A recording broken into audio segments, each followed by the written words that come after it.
ఒక అడవిలో కాకి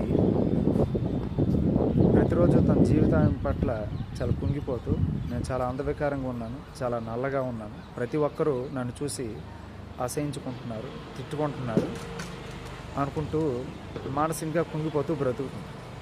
అదే సమయంలో అది ఒక హంసను చూసి, ఈ హంస చాలా తెల్లగా చాలా అందంగా ఉంది అని ఆ హంస దగ్గరికి వెళ్ళి, హంస నువ్వు చాలా అందంగా ఉన్నావు, చాలా తెల్లగా బాగున్నావు అనగానే ఆ హంస అన్నది, లేదు నేను ఒక రామచిలకను చూసి చాలా అసూయతో దుఃఖంతో బాధపడుతున్నాను. నేను ఒక రంగులోనే తెల్లగా ఒకే రంగులో ఉన్నాను, కానీ ఆ రామచిలక రెండు రకాల రంగుల్లో, ఎరుపు ఆకుపచ్చ రెండు రకాల రంగుల్లో చాలా అందంగా కనిపిస్తుంది అని చెప్పి వెంటనే ఈ కాకి రామచిలక దగ్గరికి వెళ్ళి ఇదే క్వశ్చన్ వేస్తే, ఆ రామచిలక లేదు నేను రెండు రంగుల్లో మాత్రమే ఉన్నాను, కానీ ఆ నెమలి డిఫరెంట్ కలర్స్లో చాలా అందంగా ఉంది, దాన్ని చూసి నాకు అసూయ దుఃఖం కలుగుతున్నాయని చెప్పి ఈ కాకి వెంటనే నెమలి దగ్గరికి వెళ్ళి, ఆ నెమలి ఒక పంజరంలో ఉంది, దాని చుట్టూ రకరకాల ఆహార పదార్థాలు, మంచి డెలిషియస్ ఫుడ్ ఐటమ్స్ అమర్చిపెట్టాం.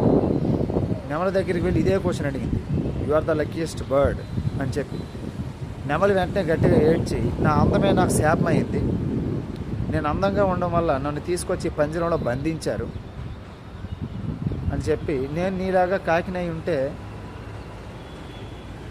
నేను ఇలాగా ఉండేదాన్ని కాదు, నేను ఫ్రీడమ్గా మొత్తం ఎగిరేదాన్ని అని అనుకున్నాను.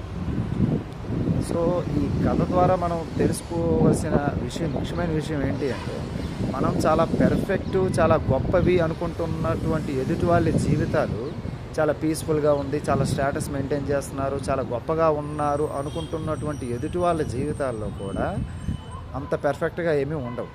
మనకి తెలియని, మనం చూడని ఎన్నో స్ట్రగుల్స్, ఎన్నో డౌట్స్, ఎన్నో సైలెంట్ బ్యాటిల్స్ వాళ్ళ జీవితాల్లో కూడా ఉంటాయి. బట్ అవి ఎవరు బయటికి చెప్పరు. Just they show there status to out side. చూసే కళ్ళకి మాత్రం ఆ స్టేటస్ అనేది కనిపిస్తూ ఉంటుంది. ఎందుకు అంటే ఈ కథలో లాగా మనం తెలుసుకోవాల్సింది, don't compare your life with others, just pause and look at your life. ఒకసారి ఆగి ఏకాంతంగా కూర్చొని నీ లైఫ్లో ఉన్న పాజిటివ్స్ని చూసి నువ్వు ఫస్ట్ హ్యాపీగా ఉండడం అలవాటు చేసుకో. ఎందుకంటే ప్రతి ఒక్కరి జీవితంలో కూడా పాజిటివ్ నెగిటివ్స్ రెండూ ఉంటాయి. ఎవరి లైఫ్ కూడా 100% పెర్ఫెక్ట్ లైఫ్ ఉండదు ఎవరికి కూడా. ఇది మాత్రం తెలుసుకోవాల్సిన ముఖ్యమైన విషయం. నీ లైఫ్లో నీకున్నటువంటి గుడ్ క్వాలిటీసు, నీ లైఫ్లో నీకున్నటువంటి పాజిటివ్ యాటిట్యూడ్ చూసి అది ఎదుటి వాళ్ళు నీ గురించి ఎలాగ అనుకుంటారు, నీది చాలా లక్కీయెస్ట్ లైఫ్. ఒకసారి ఆలోచించండి.